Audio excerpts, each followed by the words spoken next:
ఛానల్కు స్వాగతం. ఆటవిక సంస్కృతిని అడ్డుకునేదెలా? ర్యాగింగ్ గురించి కొన్ని విషయాలు ఈరోజు మనం చూద్దాం. విద్యాలయాల్లో జూనియర్లను సీనియర్లు గుంజీలు తీయించడం, గుండు కొట్టించడం, అర్ధనగ్నంగా తిప్పడం వంటి అమానవీయ ఘటనలు అక్కడక్కడ వెలుగు చూస్తూనే ఉన్నాయి. జూనియర్ల ఫోటోలు, వీడియోలు తీసి వాటిని సామాజిక మాధ్యమాల్లో పెడతామంటూ బెదిరించి లైంగిక వేధింపులకు పాల్పడిన ఉదంతాలు ఉన్నాయి. 2022-23తో పోలిస్తే ఆ మరుసటి విద్యా సంవత్సరంలో ఫిర్యాదులు 45% పెరిగాయి.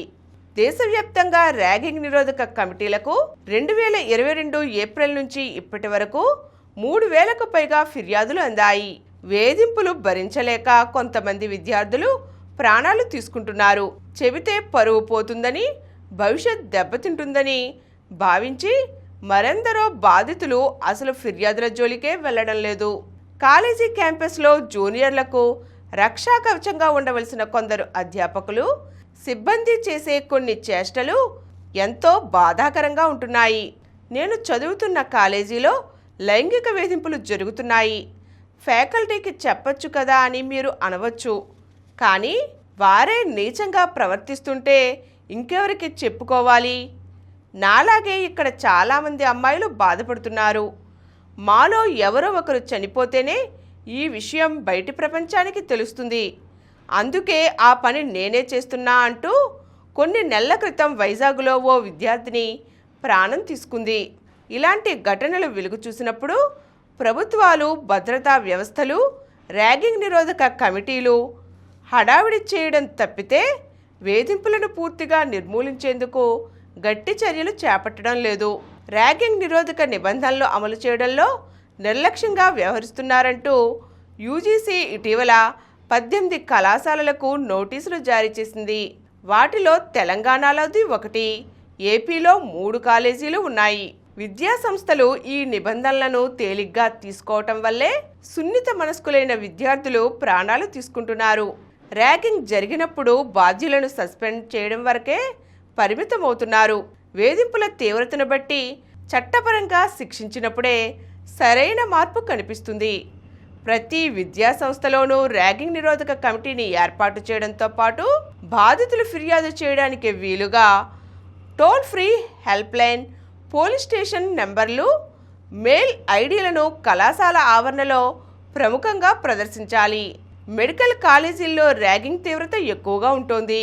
జాతీయ వైద్య మండలి సూచించినట్లుగా తమ పిల్లలు ర్యాగింగ్కు పాల్పడబోరని, అలా చేసిన పక్షంలో కళాశాల తీసుకునే చర్యలకు కట్టుబడి ఉంటామని విద్యార్థుల తల్లిదండ్రుల నుంచి వైద్య కళాశాలలు తప్పనిసరిగా అఫిడవిట్ తీసుకోవాలి. కాలేజీలు, హాస్టళ్లు, వాటి ఆవరణల్లో సీసీ కెమెరాలను ఏర్పాటు చేయాలి. తరచూ వేధింపులు వెలుగు చేసే కళాశాలల గుర్తింపును రద్దు చేయాలి.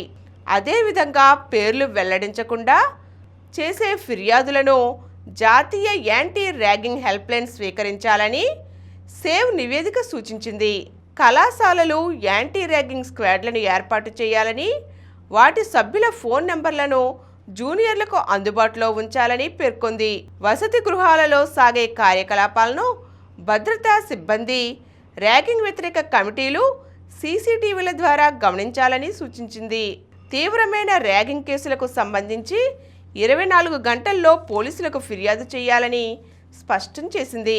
మరోవైపు సీనియర్లు, జూనియర్ల మధ్య స్నేహభావం పెంపొందించే కార్యక్రమాలను నిర్వహించడం ర్యాగింగ్ విష సంస్కృతికి చర్మగీతం పాడవచ్చు. ఈరోజు మనం ఆటవిక సంస్కృతిని అడ్డుకునేదెలాగో తెలుసుకున్నాం కదండి.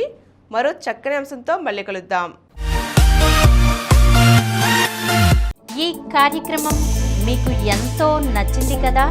ఇటువంటి మరిన్ని వీడియోల కోసం అనతి కాలంలోనే 20 కోట్లకు పైగా వ్యూస్ సాధించిన సమరం ఛానల్ సమర్పించు సమరం ప్రగతి ఛానల్కు సబ్స్క్రైబ్ చేయండి, లైక్ చేయండి, మీ ఫ్రెండ్స్కి షేర్ చేయండి.